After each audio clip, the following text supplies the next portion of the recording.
represented by our brother and also our National Secretary, distinguished Senator John Akpan Odode.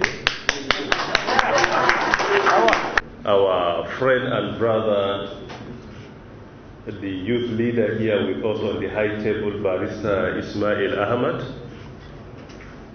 My colleagues, the Executive Vice Chairman of Nigerian Communications Commission, Professor Umaru Garba Dambata, the Managing Director of Nigerian Communications Satellite, Dr. Abimbola Alale, the Managing Director of Galaxy Basketball Limited, Professor MB Abubakar, the National Coordinator of our respected professional forum here with us, other officials of our respected forum here with us, ladies and gentlemen of the press, all other protocols duly and respectfully observed. Good morning, and may peace, mercy, and blessings be upon you.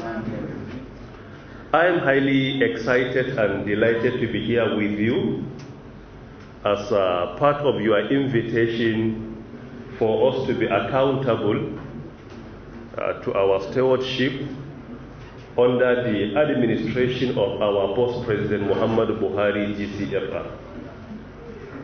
I begin by showing my appreciation to our boss President Muhammad Buhari, GCFR, the President of the Federal Republic of Nigeria, for giving us the opportunity as citizens to serve our country in this capacity.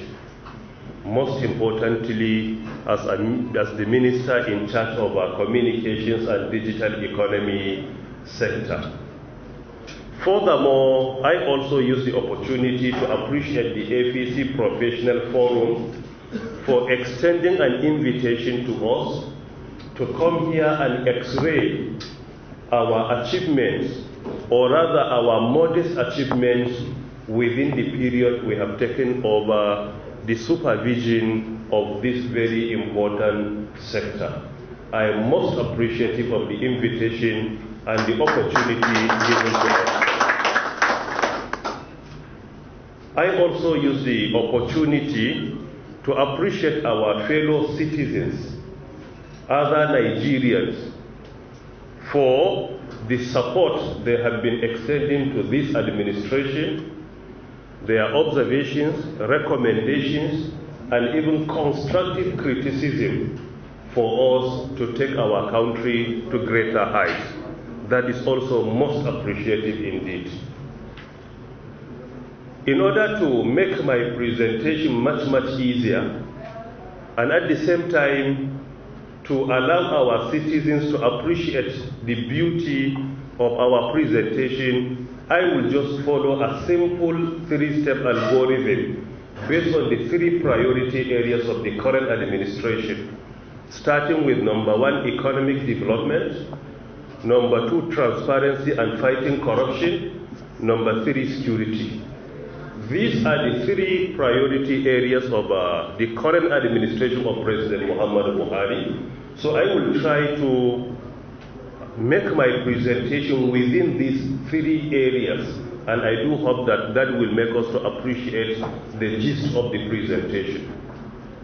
Starting with economic development, the MC, or rather the facilitator of the event, has outlined some statistics about the position of global digital economy today. He came up with some examples of Amazon, Microsoft, and many more. World Economic Forum has stated that by 2022, a minimum of 60% of the global economy is going to be digitalized. That is, by next year, a minimum of 60% of global economy is going to be a digital economy. By 2016, Oxford Economics said that the global digital economy was estimated at 11.6 trillion USD. As it is today, the current estimate of global economy as at November 2020 was more than 24%. This is to show to us that the most important economy today globally is the digital economy. Why? Because digital economy is not just an independent economy, but rather it is the key enabler of all other sectors. It is the key enabler of all other sectors. It is not just an independent sector, but each and every sector of our economy needs digitalization. So by digitalizing education, digitalizing health, by digitalizing commerce, by digitalizing tourism, by digitalizing all other sectors, you will discover that digital economy is not just an independent economy, but rather it is the key enabler that makes other sectors to be successful. It is because of this, when we came on board and Mr. President has assigned portfolios to us, on 21st August 2019, we discovered that the digital economy was officially missing in our country.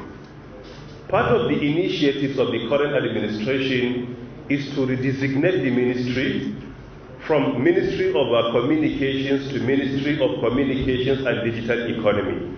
And it is part of the plan of current administration of leveraging other sectors to diversify our economy. And it is because of this, Mr. President approved the redesignation of the ministry on 17 October 2019, and it was presented before the Federal Executive Council on 23rd October 2019, and the proper implementation of digital economy in Nigeria started on 24th October 2019. The mandate given to us by Mr. President immediately is to ensure that we leverage on digital technologies to diversify our economy. Because for many decades our country has been relying so much on oil and gas. We are grateful to the sector, but we discovered that there was need to leverage other sectors to diversify our economy, to avoid putting all our eggs in one basket. We came up with so many policies, and these policies we have developed with the directives of Mr. President are to support our administration to achieve these three key priority areas: economic development, fighting corruption, and to promote security. I will go through the policy superficially. Within this period of time, which is less than 2 years, we have developed over a dozen policies. And not only the development of the policies, all of them are being implemented. Some of them have been implemented over 80% as at today. The policies we have developed, number one, which is the most important and is the umbrella of all other policies, is National Digital Economy Policy and Strategy for a Digital Nigeria, 2020-2030. In this policy, there are 8 pillars. Pillar number 1 is developmental regulation. Pillar number 2 is digital skills. Pillar number 3 is solid infrastructure. Pillar number 4 is service infrastructure. Pillar number 5 is digital services promotion and development. Pillar number 6 is soft infrastructure. Pillar number 7 is digital society and emerging technologies. And the last pillar is indigenous content development and promotion. All the remaining policies to be discussed, you will discover they are only cascading these 8 pillars for easy implementation. Policy number 2 we have developed is the roadmap for the implementation of index. That roadmap is to guide the relevant parastatals on how the National Digital Economy Policy and Strategy is to be implemented. Policy number 3 was Nigerian National Broadband Plan 2020-2025. When we took over the stewardship of the sector, there wasn't any valid broadband plan in the country. The country did not have any valid broadband plan. So immediately, with the directives of Mr. President, we assembled a team of experts from the private and public sector, academia, and many more. And we came up with Nigerian National Broadband Plan. This broadband plan is to ensure broadband penetration in our country. The first broadband that came to Nigeria was in 2000. In 2019, within 19 years, the broadband penetration in Nigeria was 33%. Averagely, you will discover the broadband penetration was 1.7% annually. However, from 2015 to 2019, within the first administration of President Muhammad Buhari, the penetration increased from 1.7 to 5%. But from 2019 September, when we took over, to November 2020, little more than a year, the broadband penetration catapulted from 33% to more than 45%. More than 10% increase within less than a year. And according to International Telecommunications Union, World Economic Forum, Ericsson, and many more, 10% broadband penetration will increase a country's gross domestic product by a minimum of 1.6 to up to 8.6%. And with the broadband penetration increase within the first 1 year we spent in office, we definitely saw it, the increase in our GDP in the country.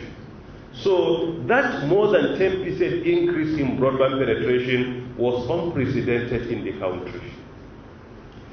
Furthermore, based on the report submitted to my office by EVC-NCC, the price of our data, 1 gigabyte of broadband as at January 2020 was 1,000 naira. The directives given to us by Mr. President is to ensure that the price of data comes down. By January 2021, within a year, the average price of data based on the report submitted to my office by NCC was 487 naira. More than 60% reduction, or more than 50% reduction in the price of 1 gigabyte of data in this country. What? You should clap now.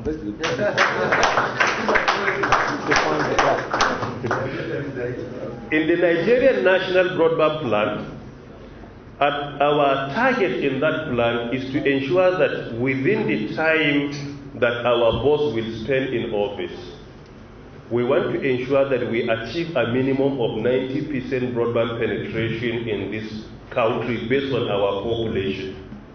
And based on our landmass, we want to achieve a minimum of 70%.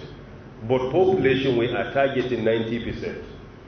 In urban cities, we want to have a minimum of 25 MB per second, while in rural areas, our plan is to achieve a minimum of 10% broadband MB per second.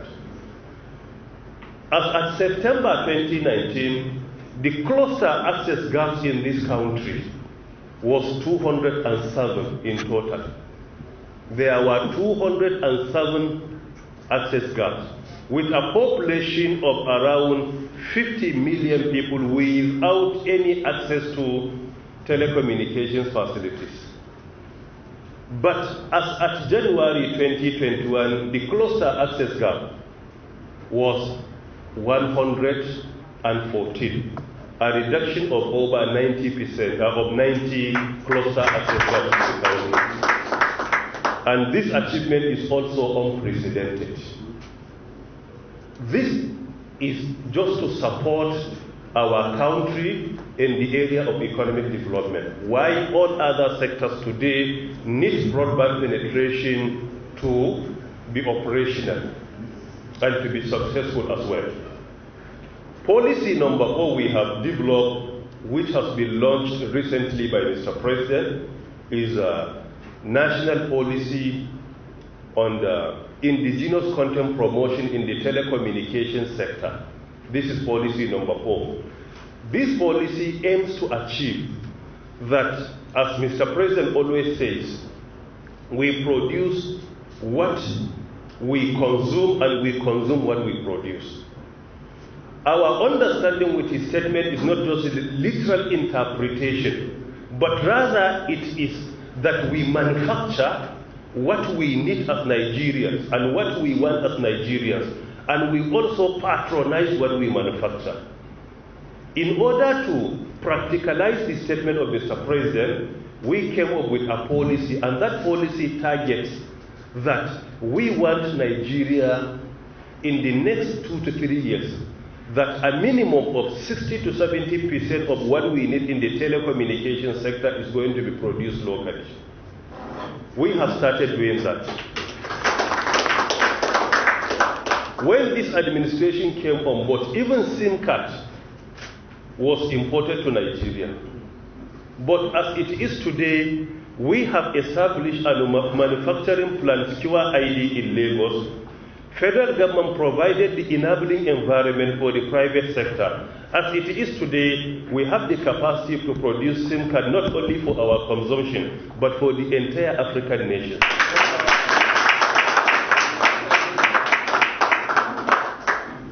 Federal government of Nigeria was represented by me, and I delegated EVC with MD Niche Comsat and MD Galaxy. They traveled to the manufacturing plant. They submitted the certificate of manufacturing SIM card in Nigeria, and they have started the process. We have a capacity that we can produce a minimum of 200 million SIMs annually. We have established so far, with the support of the federal government, private sector was provided the enabling environment to start the production of smartphones. Today in Nigeria, we are producing smartphones.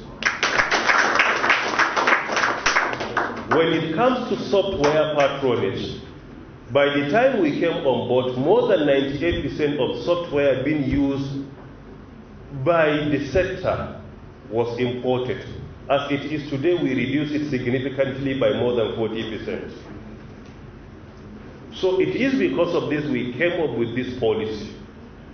Furthermore, policy number 5 is national policy on NIN and SIM registration. I will speak on this policy when I reach the 3rd pillar or the 3rd priority area of the current administration. This is the policy of verifying national identification number with your SIM. This national identification number has been established by law since 2007, but it was not implemented. 14 years without implementation. And 8 years before the coming of this administration, it was not implemented. But based on our background, any law must be implemented. And it is because of this we started the process of implementing the national identification number. No country will sit down without having a complete database of its citizens and legal residents. In the US, they have what they call social security number. And that is why in Nigeria we have national identification number. In the United Kingdom, they have national insurance number. And that is why we have NIN in Nigeria. Even in India, with their population of around 1.2 billion, they have Aadhaar number, and we have NIN in Nigeria. If you go to a country like Pakistan, they have what they call Nadira number, and in Nigeria we have NIN number. This is example. There are over 60 countries in the world, they have their national identification number. And this is the number that will guide our country in education, in national planning, in budget, in health, in security, in economic development, in whatever we do. We cannot continue to live in a country that we are estimating our population with plus minus 10 million, which is enough to be a population of another country. We must have a complete database that will guide government in national planning, in budget, When it comes to education, it comes to health, it comes to economic development, whatever we do, we must have a complete database. That is the global best practice. Policy number 6 is National Digital Innovation, Entrepreneurship and Startup Policy. This policy is to identify our young innovators all over the country, because Nigerians are highly intelligent. They are indeed intellectuals. What they need is government support.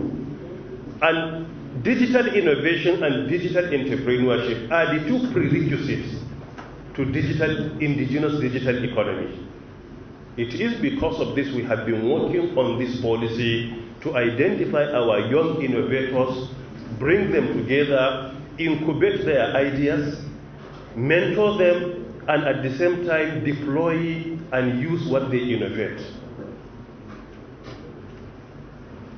Policy number 7 is National Policy on Visa Installation for Nigerians. We discovered there was a huge gap in this country when it comes to visa installation. People are coming from neighboring countries to install visa for us. We started developing the policy so that we can produce the enough capacity to patronize that. We did the training in around 12 states today. One of the participants of our training, he participated in the training, he got the skills, hands-on. Within less than a month, his state government gave him a project, a contract of over 80 million naira to install visa for them. Before the training, he was not even able to take care of him to even get 10,000 naira. But after the training, he reached out to the trainers and said, this is what I have received from my state government. A contract of over 80 million naira. So now we have conducted the training in around 12 states. And our plan is to ensure that the training is extended to each and every state of the Federation, including FCT. And these 12 states, we do in 2 states in each zone. 2 states in each zone. And this is what we have been doing when it comes to intervention capacity building. We, as Nigerians, based on the directions of our boss, we go to each and every part of the country to build the capacity or support our citizens where that is required. Policy number 8 is National Policy for Digital ID, on Digital ID for Internally Displaced Persons. This is another policy in which the current administration has started collecting the information and the biodata of our citizens living in IDPs. Most of them are being recruited to commit crimes. Most of them do not have any form of identification. It is because of this federal government came up with this policy to provide that the same national identification number for them. Because of what? Because they didn't have any form of identification. This will guide government in resettling them, will guide government in supporting their education and health, will also guide government in taking care of their education. Policy number 9 is National Policy on Virtual Engagements in the Federal Public Institution. COVID-19 pandemic came up, and many nations in the world were locked down, Nigeria inclusive. This policy that we developed was to institutionalize virtual activities in the federal public institutions. And the policy was approved by the Federal Executive Council. And it is because of this today, our virtual meetings we conduct is not just an informal meeting, but rather they are formal. Government has institutionalized virtual activities today. And there are many benefits of that. Saving time, saving costs, and many more. Mr. President has directed the Office of the Head of the Civil Service of the Federation to ensure that the policy has been accommodated and incorporated into our public service rules in the country. so that now henceforth our virtual engagements are formal engagements. I can recall Secretary to the Government of the Federation once said when we started the virtual engagements, looking at the total number of approvals they used to give before the lockdown, when we started, he said, within few months, federal government saved over 1.something billion naira through that virtual engagement. And this is only from his office, not to talk of other institutions. This is only from his office, not other institutions. And it is the same in each and every institution or sector.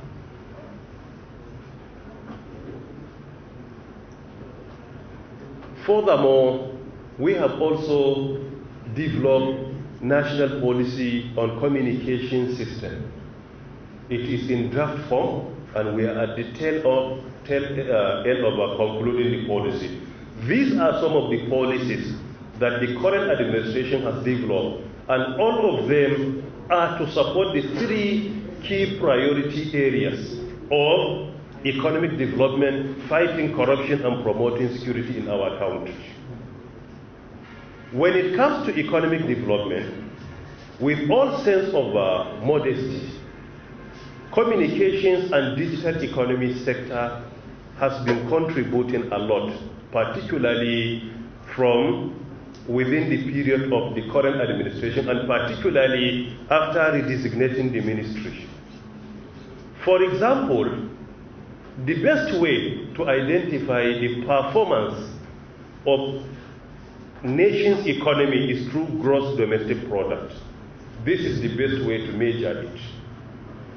In the second quarter of 2020, ICT sector alone, ICT sector was the fastest growing sector of our economy in the country. The fastest growing sector of our economy. ICT sector grew by 14.70%. This is the growth rate, not the total contribution. The growth rate was 14.70%, occupying the first position, while the growth rate of the second sector was 3%. So ICT sector grew more than 4 times the second sector of our economy.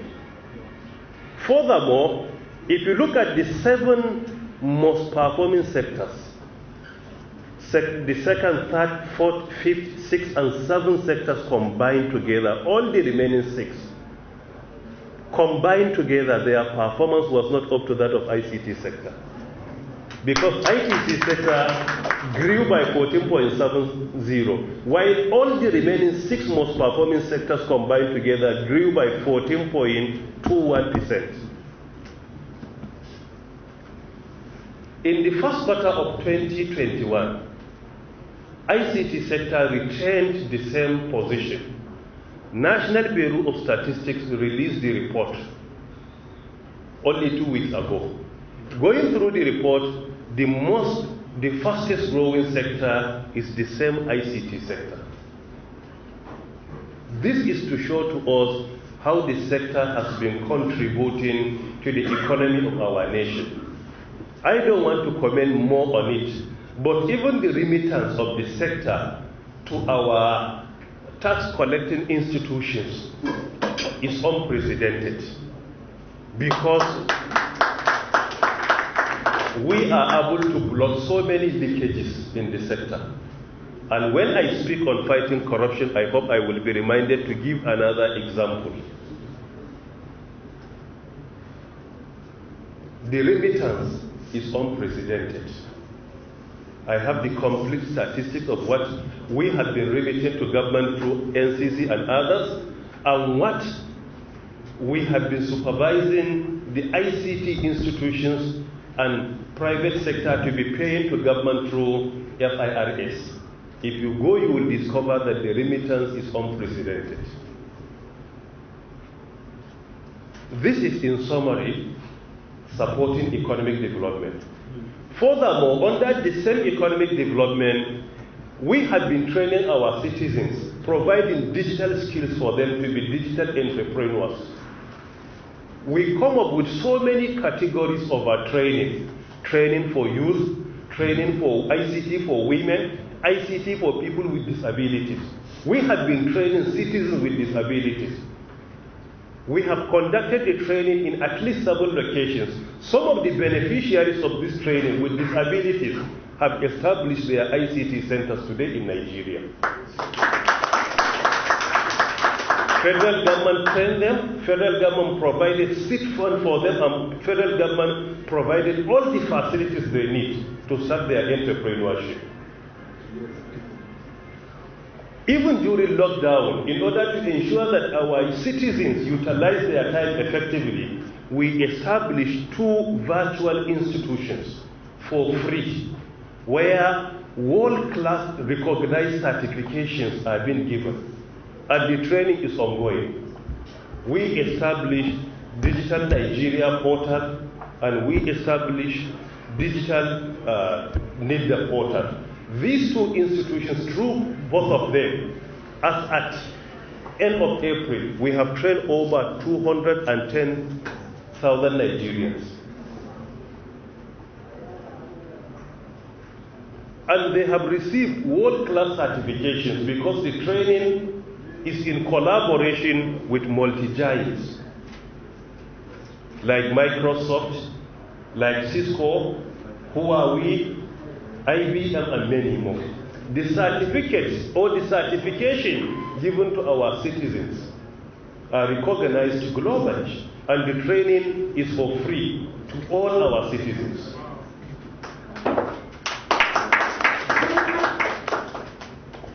In addition to establishing ICT centers like knowledge-based centers, digital economy center, digital Nigeria center, National Secretary may wish to know that within less than 2 years from August 2019 to date, through the ministry and its parastatals, federal government has established and completed over 300 ICT centers in this country. Over 300 centers in this country.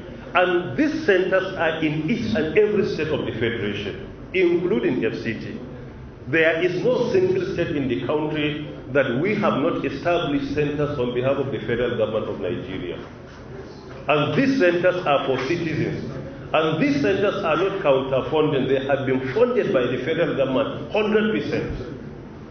And they have been donated to institutions or communities for free. And this is in the area of infrastructure to support economic development and build the capacity of our citizens. Because of time constraint, let me move to the second priority area. That is the area of fighting corruption. We all know e-governance is one of the most effective ways of fighting corruption. And that is why the current administration is passionate about driving e-governance. Firstly, we have National E-Government Master Plan in place.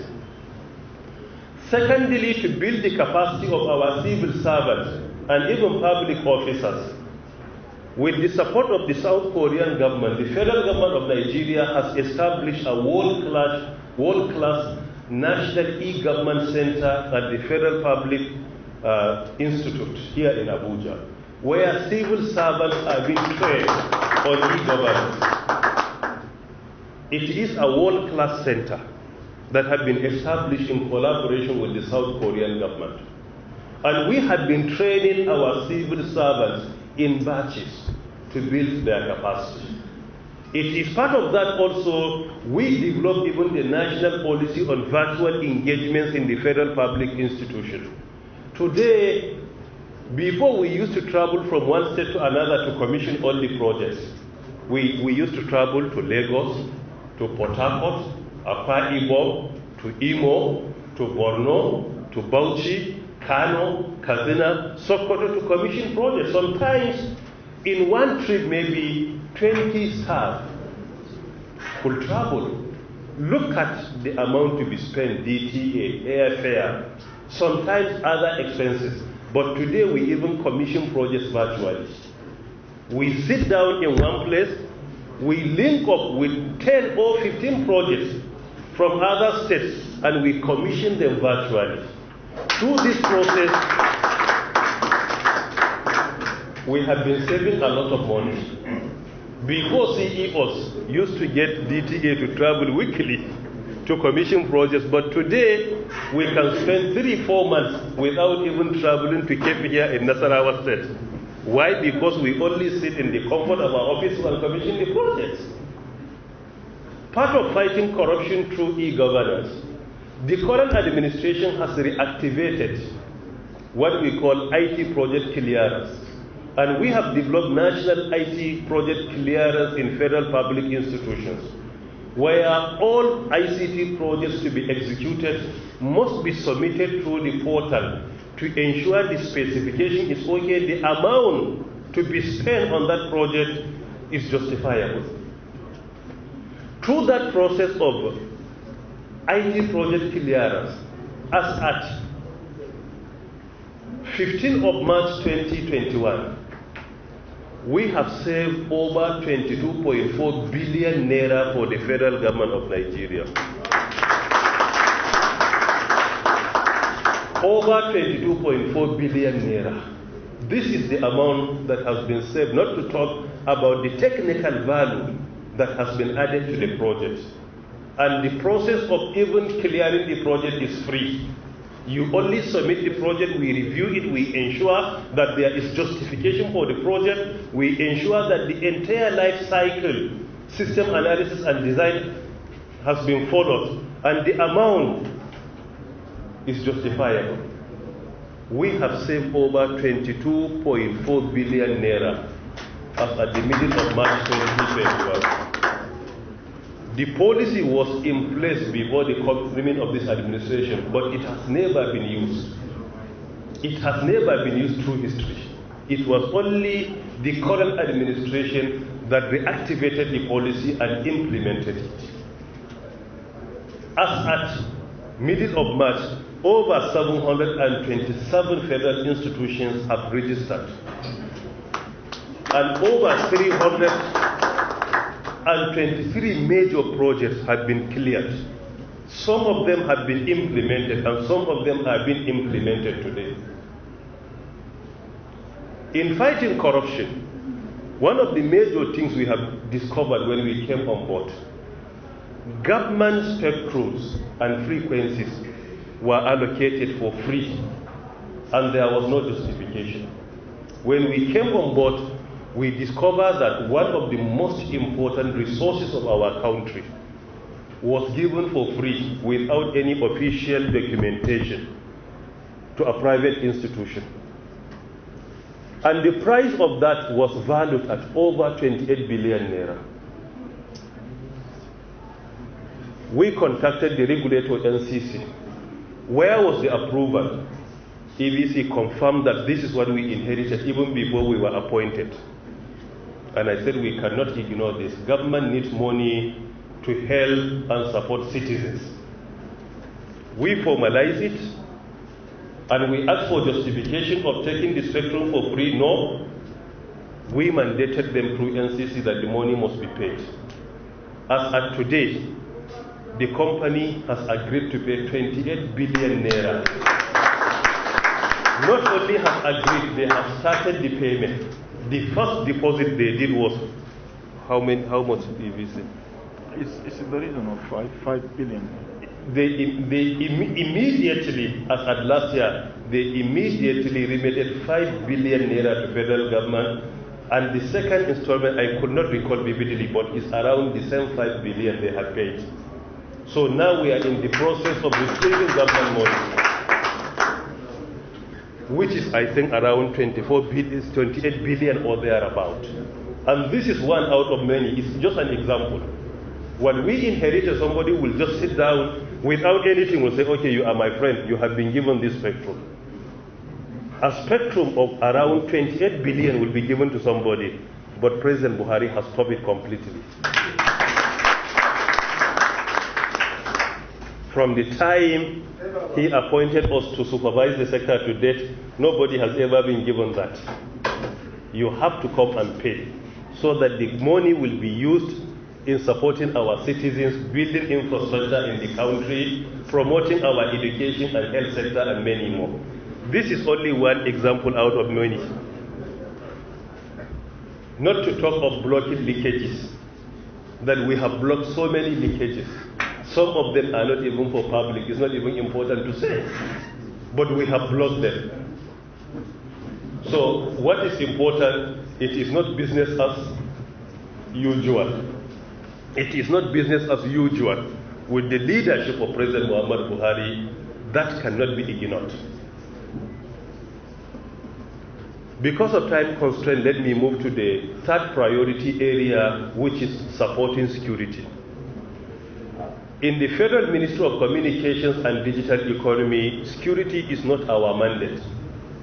But what we discover, since we have been appointed by President Muhammad Buhari, and security is part of his priority area, then we must support all the priority areas that he comes up with.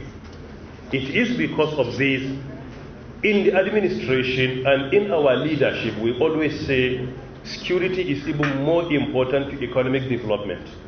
Because based on the Constitution of Nigeria 1999 as amended, Section 14, subsection 2, under Article B, that security and welfare of the people is the primary responsibility of government. It is because of this we have made it clear to all stakeholders in the sector that when there is clash of interest between security and economic development, our priority and preference is that security, not economic development. Security cannot be developed. Security cannot be compromised because of economic development. It should be our priority and preference. We have come up with so many policies in order to support security institutions. Number one, for example, when I was assigned to supervise the sector on 21st August 2019, on registered SIMs, pre-registered SIMs, partial registered SIMs were being used in perpetrating and perpetuating crime in the country. Nobody knew even the total number of unregistered SIMs. Within less than 15 days in office, we have engaged NCC as the regulator, and we have directed them to carry audit exercise to come up with unregistered and partial registered SIMs. They came up with around 9.4 million in this country, which is enough to be a population of another country. It was the first time we even knew the total number of unregistered or pre-registered SIMs in the country. And we go further and directed NCC to ensure that by 25th September 2019, that is only 1 month and 4 days in office I spent then, to ensure that by the end of 25th September 2021, no single unregistered SIM on our network.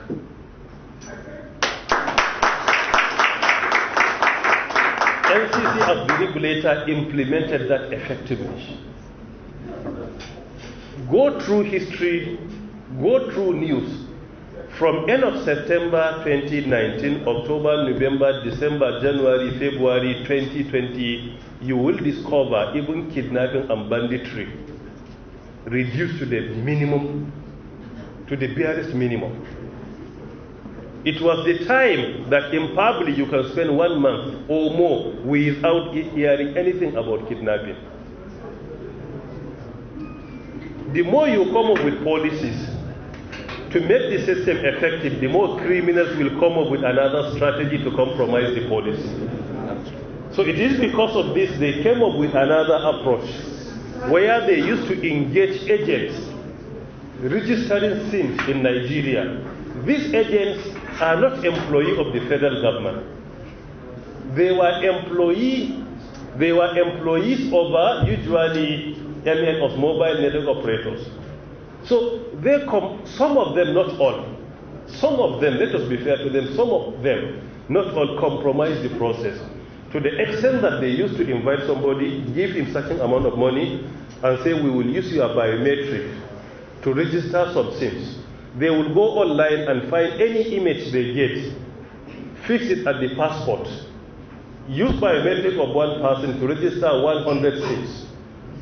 When you come to buy SIM, they will say, okay, if you need pre-registered SIM, you will add this amount of money on it.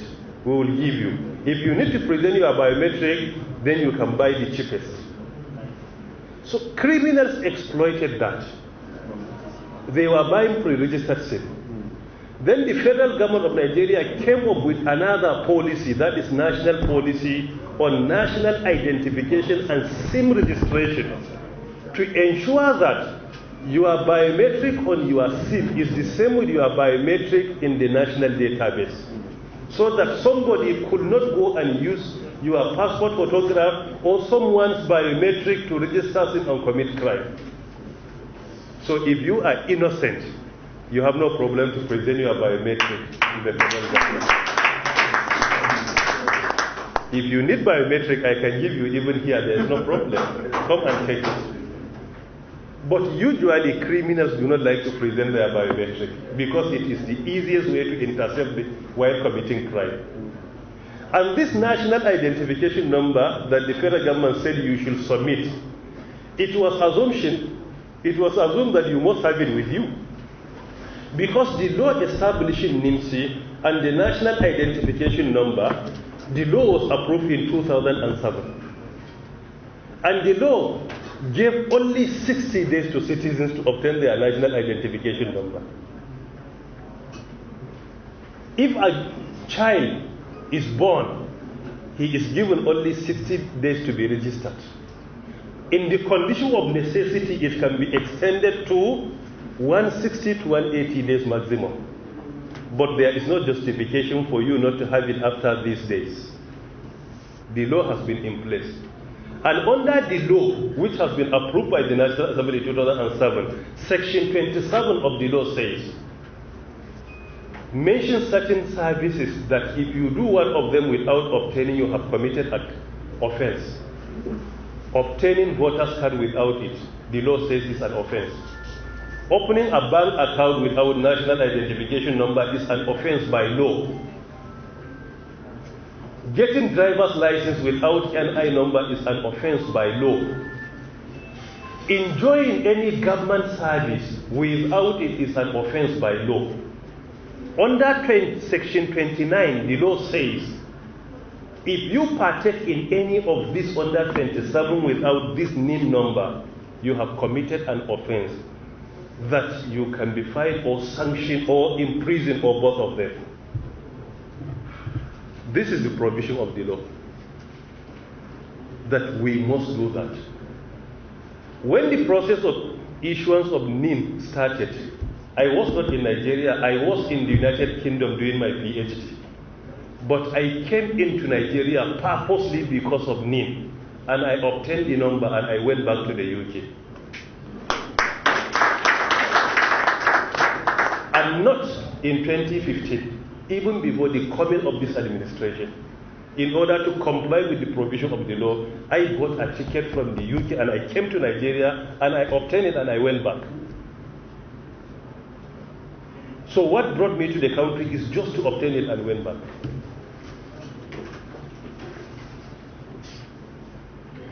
Not any responsible country will sit down without having a complete database. As I have given an example, it's the same with social security number in the US. You cannot go and patronize government services there without it, if you are a citizen or legal resident. I lived in the UK. I had to obtain national insurance number, and I have it to date. Why? Because it's mandatory. There are government services you cannot enjoy without it. These are countries that have 99.9% complete database, but yet they don't allow. Why? Because it's critical to whatever government does. It is because of this the current administration came up with national policy, and within a year the policy was revised. We developed the policy in February 2020. By March 2021 we revised it. Because why? We discovered criminals compromise certain areas. So we had to review it and ensure that it will not be compromised. And it is because of this, the federal government came up with so many provisions in the policy to ensure that the policy will support our country in so many areas. Furthermore, to ensure that there is data confidentiality and privacy, as in the Constitution of Nigeria, Section 37, I personally led a team that produced the first ever data protection regulation for Nigeria. Not only for Nigeria, it is the first data protection regulation in Africa. It is indeed a subsidiary legislation. We developed Nigeria data protection regulation. Many African countries have developed it, but it was after we developed our own in Nigeria. Why? To ensure when citizens provide their biodata and information, there must be privacy and confidentiality. For example, an access to our database in NIMS under the federal government without authorization, the provision of the law, one can be imprisoned for over 10 years or thereabout, just an access to it. Why? Because confidentiality and privacy are key. When government collects data, there must be a provision of confidentiality and privacy. It is because of this we developed the first ever Nigeria data protection regulation. And we did so not today, since 2019. It was the foundation of what we have been doing. And it is in history that no institution has ever been sanctioned because of collecting data or releasing data without authorization until under this administration. An institution was sanctioned with a huge amount of money to pay. Why? Because they released data of our citizens to public without authorization. It was the first one. And it is in line with the Nigeria Data Protection Regulation, which I led a team that developed it.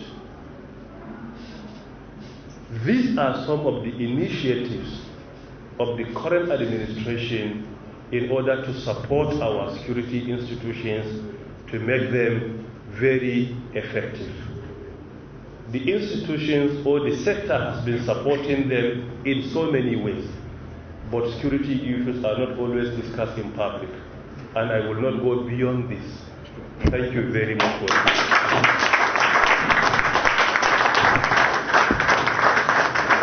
for your information. Any question to the sector has an answer. Any question to the sector has an answer. It's our responsibility to be accountable to our citizens. Any question that you think is relevant to our mandate, you are free to ask. I don't have any problem. Any question that you think is relevant to our mandate, we are free to answer the question, and it is part of our responsibility to do that. Secondly, many citizens fail to understand the line of demarcation between certain sectors. For example, ICT ministry, or communications and digital economy ministry, information and culture and security institutions. Many people have been confronting us with regards to regulating fake news and hate speech. Fake news and hate speech, both of them are not under our mandate in any way. They are under the mandate of Ministry of Information and Culture and National Broadcasting Commission. The entire social media platform is not under us, it's called social media. The word media is an indication that it falls under the category of media.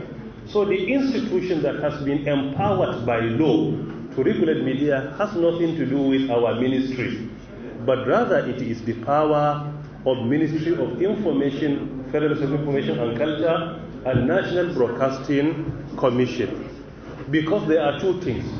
We deal with the technology, they deal with the content. We don't regulate content. We don't have the capacity to know this is fake or this is not.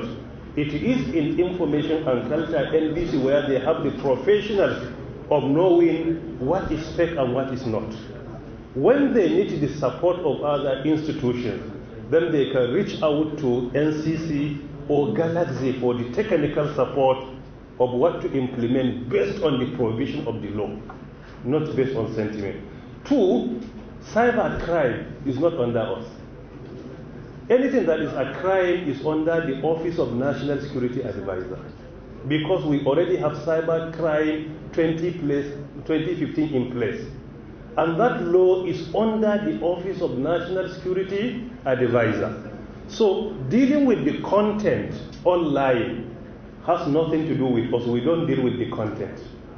The two institutions that have a role to play in fake news or hate speech or anything should be Ministry of Information and Culture, National Broadcasting Commission, NSA, and other councils working under NSA office, because there are councils that brought about all the relevant institutions to work under the same umbrella and do.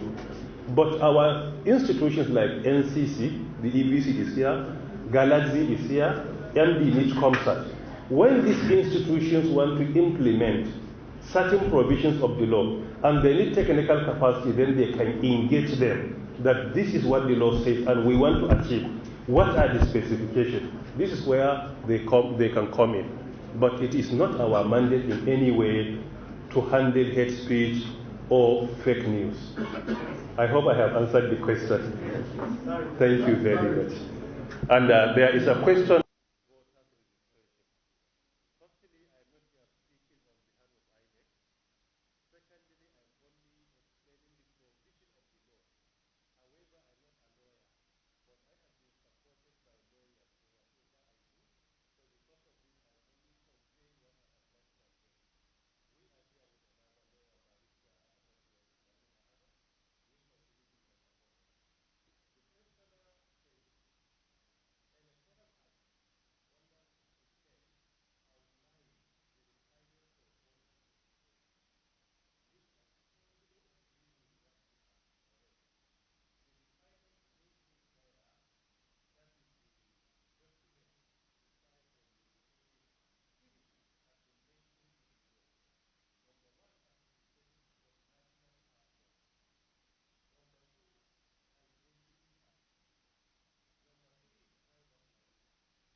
Is very clear. Firstly, he said national identity card has not been mentioned. This is where I disagree with the questioner, because ID card is national identity card.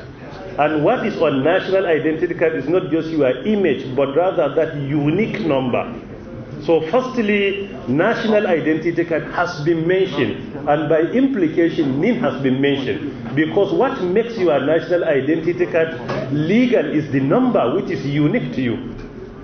Secondly, in reconciling it, since three requirements, either of them has been mentioned as requirement, then I can say to you, firstly is national passport. It is a requirement by law that national passport card should not be given to anybody without national identification number. So if INEC says, based on the Electoral Act, that passport is a requirement, then that passport cannot be obtained without national identity number. So national identity is the primary requirement, while passport is the secondary.